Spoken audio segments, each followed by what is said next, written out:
icumu ry'ubucunzi rizira gucuka abacuzi bacuze. Ni umuhungu Imana yagabiye inganzo imushimye nayo mugira inganzwa. Ni umusizi Tuyisenge Olivier na Muhoza Natasha. Nkundira ngutume.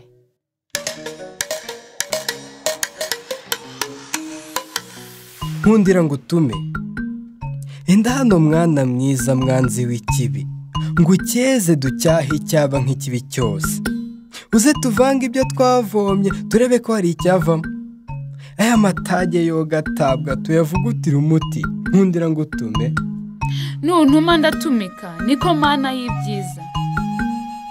Ibyawe ibyaho ni byiza, kubyutsa utishimye nta bushake mbona ushishoza.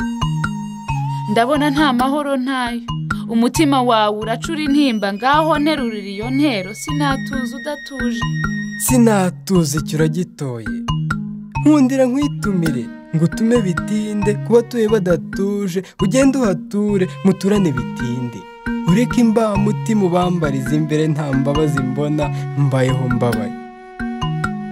Aho nzajyayo nzindutse nanjye mbabaza impamvu mu mpine, igituma amahoro atahatura badatura n'abatuje. Amahoro yabuze interi ntango y'intonga nyibona intaho, iyi nturi ibi y'intimba kwironda birayigenda. Nkundorera nk'ubu aho gucurwa ibyaducungura haracurwa ibyaducumuza, isigaho risabye amaraso nta masano yarasibwe, ubusambo burasagambye. Nkundira nkwitumire iyo kure hose aho ubugome bwagabanye aho bashakanye bataye.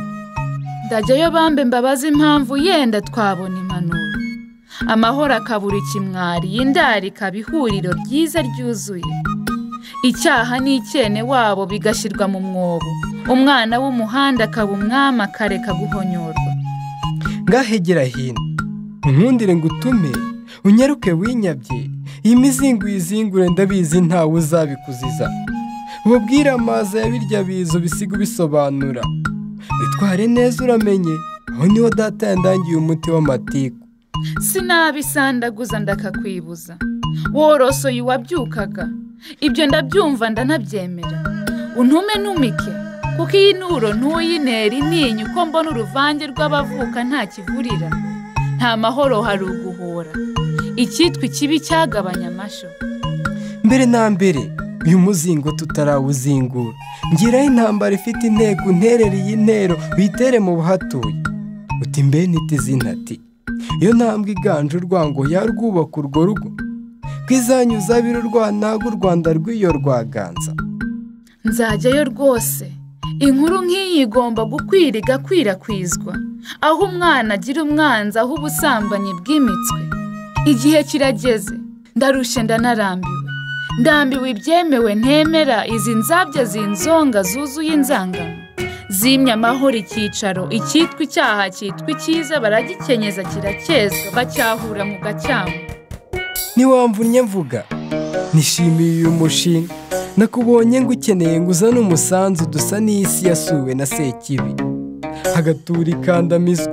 Numvise iyi mpuruza mpimbarwa no kugutuma ngo ngwize inzandiko uzuzuze mu nzira z'inosi. Nanjye nuko mbonye iyi mizingo izingiyemo ibyatuzura, mu byo nakishijemo amaso bisobetse ubuhanga. Irabakangurira gukanguka, bakimura amacakubiri n'uducenga two guceremba, bagacumbika intambara z'urudaca zaciye umuco w'amahoro. Nanjye nasomye nemba, mbona umuvuno mvunyishirije abakivuka, ni ukuva mu bibavanga bakimika amahoro, amacakubiri akabura hacengera. Gukubita inshuro inshoza ikandamizwa, bikaba igitero, bikaba inyikirizo twikiriza abo duturanye. Nasanze kandi isano dusangiye ari amaraso duhuje, atari imitungo dutunze, amahoro akwiye kuba ikirango. Ngaho ye ubusizi sinabusoza, reka negerane iyi mizingo mfate rutema ikirere nzindutse, zitange hose iby'amahoro mvuga imvaho. Unkundira wese nawe mutume abe umusangira ngendo w'amahoro, maze twese hamwe duture dutekanye.